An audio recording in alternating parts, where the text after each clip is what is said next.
pero hay un tema sobre el que no se ha ahondado, y es que ya los diputados deberían empezar por prohibir el financiamiento privado de las campañas políticas. Uno de los grandes problemas y prácticamente la matriz generadora de todos los problemas de gobernabilidad electoral en Honduras tiene que ver con dinero.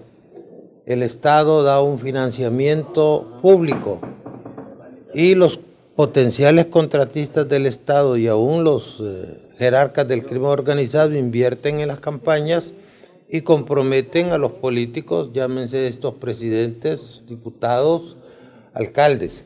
En consecuencia, si pensamos en estas reformas, yo las complementaría con la idea de prohibir el financiamiento privado para que la actividad política no siga siendo un negocio como hasta actualmente lo ha sido.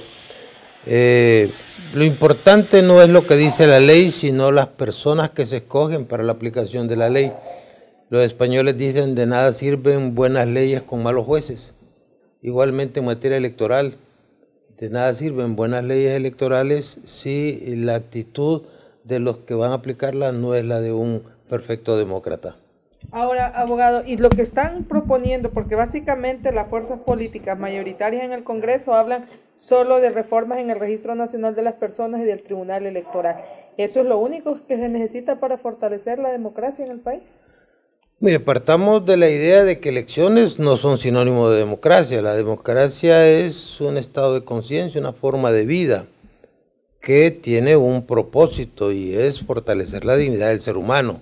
Aquí hemos visto las elecciones como un fin y decimos que después de las elecciones o cuando se den las elecciones, y es un proceso bien complejo donde modernamente no gana el que tiene más votos. Recuerda que las elecciones duran 10 horas y la gana no el más popular, ni siquiera el mejor. La gana el que tiene más capacidad logística y recursos económicos para hacer llevar sus seguidores a la urna. Entonces, las elecciones por sí mismas no son sinónimo de democracia. En Honduras hemos caído en la idolatría de las elecciones, gastamos más de 1.200 millones de lempiras en un proceso electoral donde se derrocha el dinero. Y si usted me dice qué hay que hacer con las elecciones, primero abaratarlas y segundo hacerlas confiables.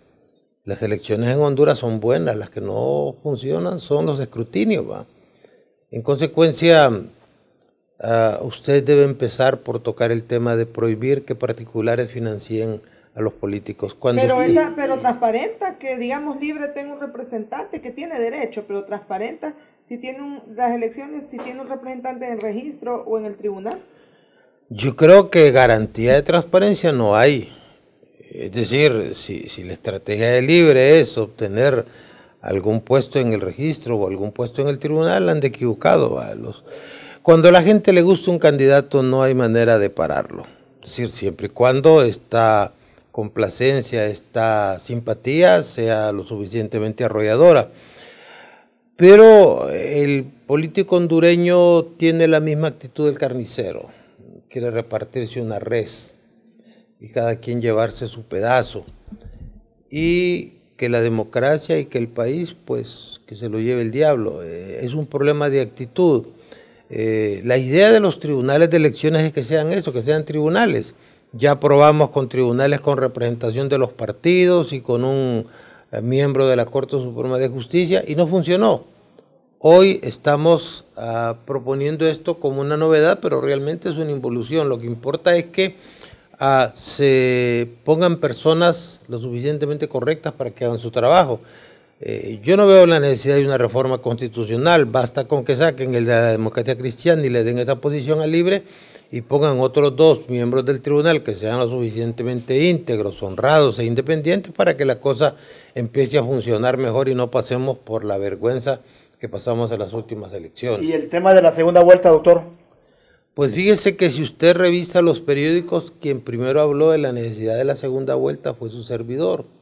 Cuando entra libre, ya como una fuerza política respetable, conste que el Partido Libre, cuando Xiomara Castro era candidata, era una cosa. Este Partido Libre de ahora está profundamente debilitado, es decir, perdió el fervor, perdió el entusiasmo.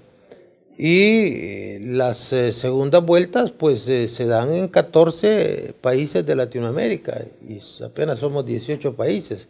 Eso ya es conveniente, pero tendría que usted considerar la supresión de las elecciones primarias con participación del Estado, porque no puede tener el país permanentemente en elecciones, porque las elecciones en sí no le resuelven nada. Las elecciones solo son un mecanismo de sustituir a un funcionario.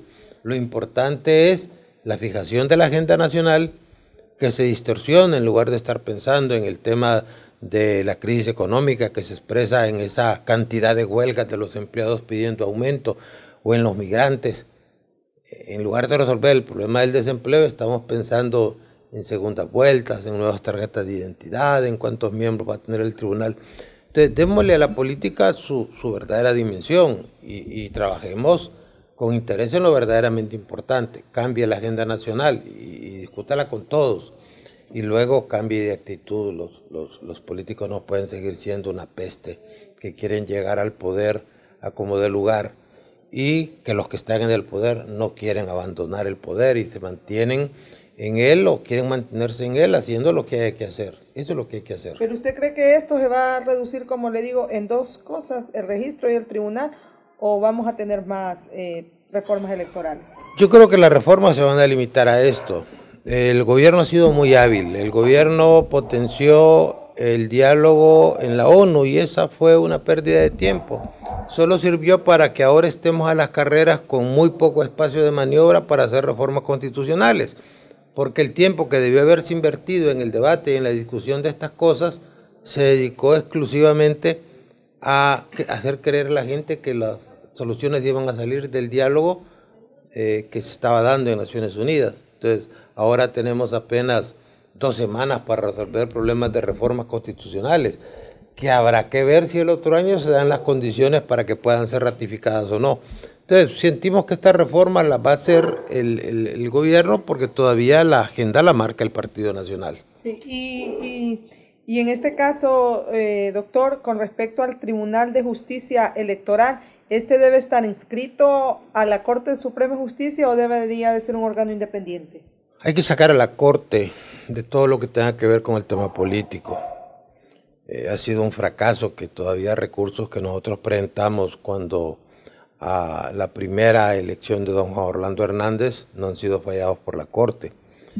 El Tribunal de Justicia Partidaria o Tribunal de Justicia Electoral debe ser un ente independiente, es decir, un juzgado que esté sometido al Tribunal Supremo Electoral, que va a manejar administrativamente o a la Corte, ya no es un tribunal, ya es un tribunal dependiente. Debe ser un ente autónomo que funcione provisionalmente. He oído hasta el disparate de querer ponerlo como una sala de la Corte, pues entonces eso quiere decir que vamos a tener elecciones durante todo el tiempo.